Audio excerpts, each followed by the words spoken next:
Today I'm going to show you how I made these shaker style cabinet doors on the router table.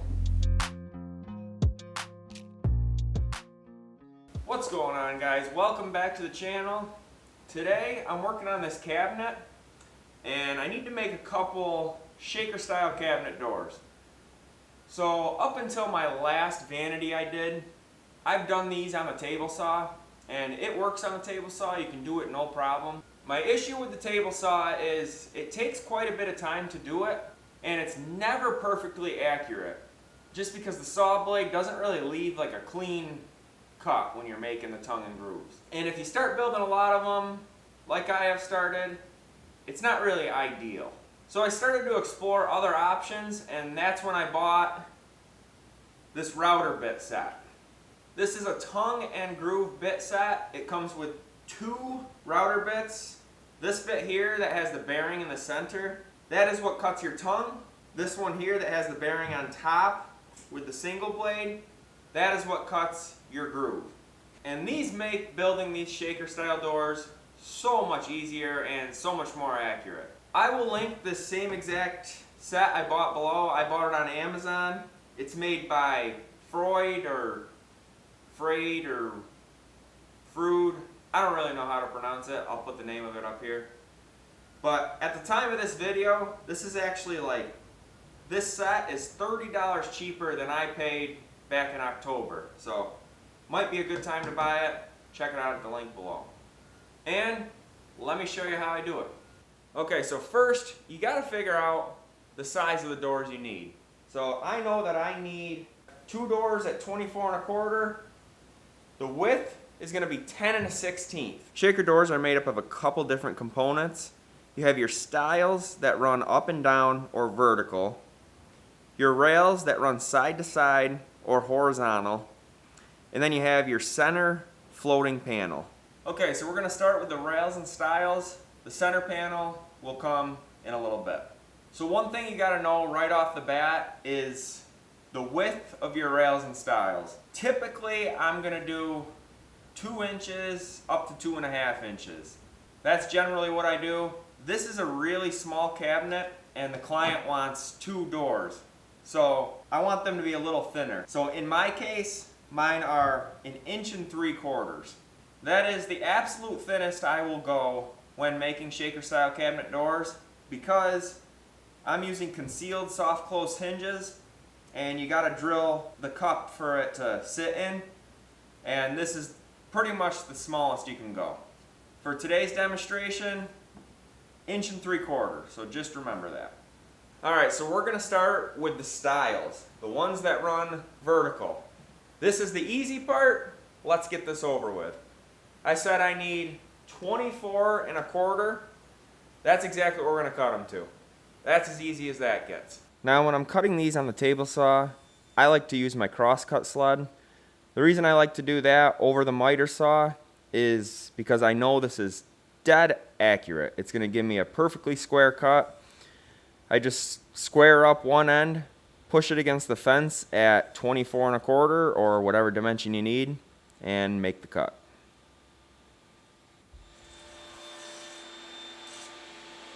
Okay, so just like that, there's your stiles.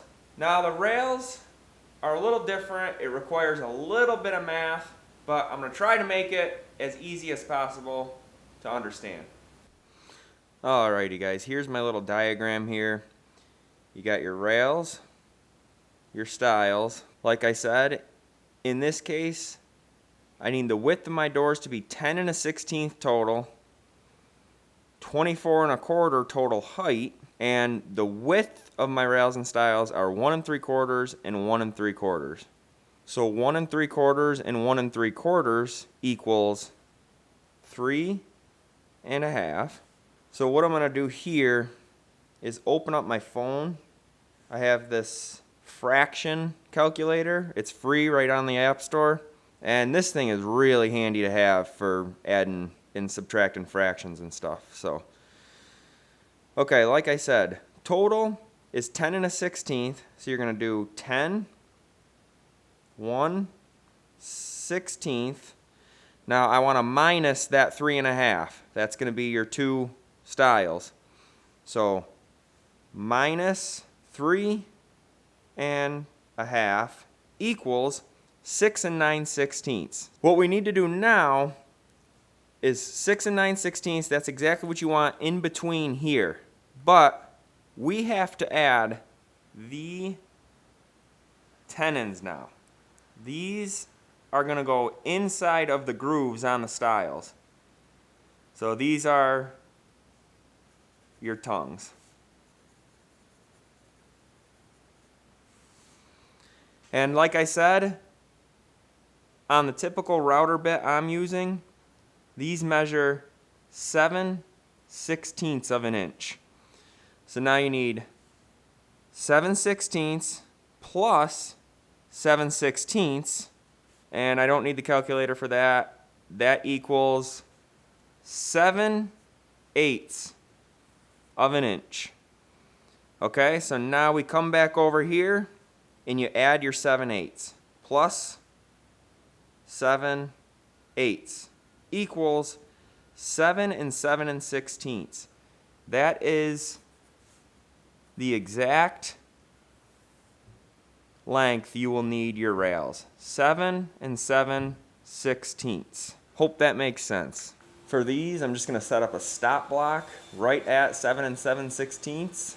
And as you can see, as I'm cutting these, if a cut falls like where a knot is, being that this is knotty pine, I don't really want to cut the groove where a knot is or where an imperfection is. So it's good to have plenty of material to adjust your cuts and cut them in the cleanest area of the wood you can. With the leftover scraps, you're going to want to save them because you're going to use them at the router table just for test cuts.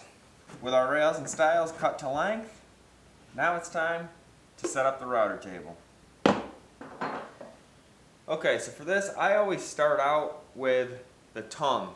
So that means we're going to be cutting the tongues in the rails first. Alright, so to get the height of the router bit set up, I am going to set a little adjustable square to a 1/4 inch. Lock that down. Then I'm going to take my rail, mark it here, flip it over, mark it there. Now why I'm doing that is typically your cabinet door stock is going to be 3/4 of an inch. So 1/4 inch on each side, 1/4 inch here, and that's going to leave a 1/4 inch in the middle. That's going to allow you to mock this up. You want it really close to the center, but it doesn't have to be exact. What is important is when you go through and you start cutting these grooves and tongues, you're going to want to make sure that these are oriented, which we'll get into that. So that's really close right there. Okay, so with it set up to the height I want, you're going to want to bring your fence forward, and you're going to want to make your fence so it's trued right up to the bearing. Okay, so as I was saying when I was adjusting the router bit, it doesn't have to be exactly centered. But what is important is when you're running these through, that you have your show side facing down. Now usually I'll mark the fronts. On this particular cabinet, this is going to be made out of rough cut pine. So one side is rough, which I know is going to be my show side. The other side is smooth, so that's going to be the inside of the cabinet. So with the rough side being my show side, that is always going to be placed down. Okay, so I've got my 4 rails, and I'm ready to cut the tongues.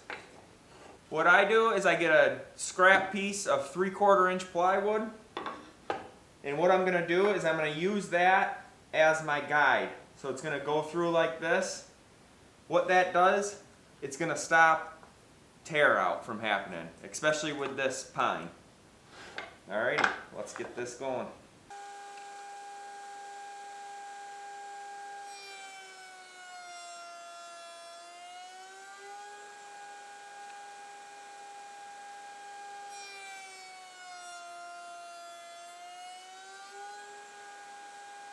Alrighty, just like that, the rails are cut. We got the tongues in the rails. And the rails are the only one that you're going to cut the tongues on. All the remaining ones, are going to get the grooves. So let's switch out the router bit. Alright, so now to get the height of this, you want your same show side face down. And all you're going to do is just eye it up. Alright, I think I'm just about perfect. Alright, with the height all set, you're going to want to do the same thing with the bearing. True that up to that. Halfway right there. Okay, and then if you got some cutoffs from when you trimmed these down to length, this is where I like to test that.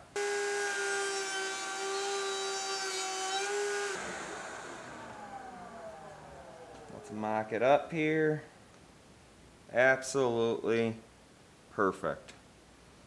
So now that when you know you got it all dialed in, we can run grooves through everything. All 8 pieces.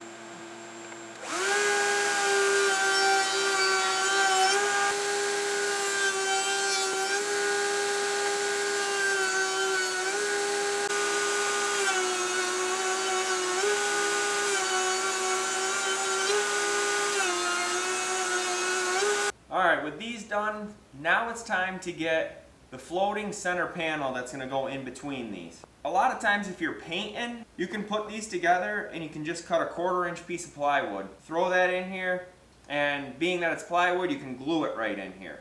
Then you caulk the seams, paint it, done deal. Me, I do a lot of solid wood cabinets like this, so it's not that easy. I've got to make a solid wood inside to match this. Otherwise, plywood ain't gonna match it. Alrighty guys, here's the pieces for the inner panel. So all I did was take a 3/4-inch thick piece of pine and I just resawed that right down the middle. And that was at a 4-inch width. So once you resaw that, you can kind of book match them, glue them like this, and that makes 8 inches. So I'll have to trim this down a little bit, down to 7 5/16, but that's all that is. So it's about 3/8 of an inch thick right now. I'll have to plane it until it fits inside of these.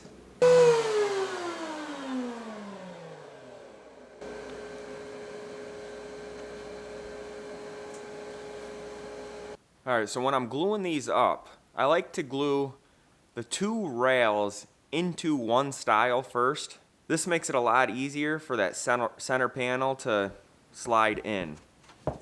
Because if you did it with the 2 stiles, you're going to have to slide it in the long way. So doing with the 2 shorter ones first makes it a lot easier to slide in. And then just these little brushes from Harbor Freight, you buy them in like a bag of 50. They're really cheap. They work perfect for these shaker doors. Then once your panel's in there, you just glue in the other stile.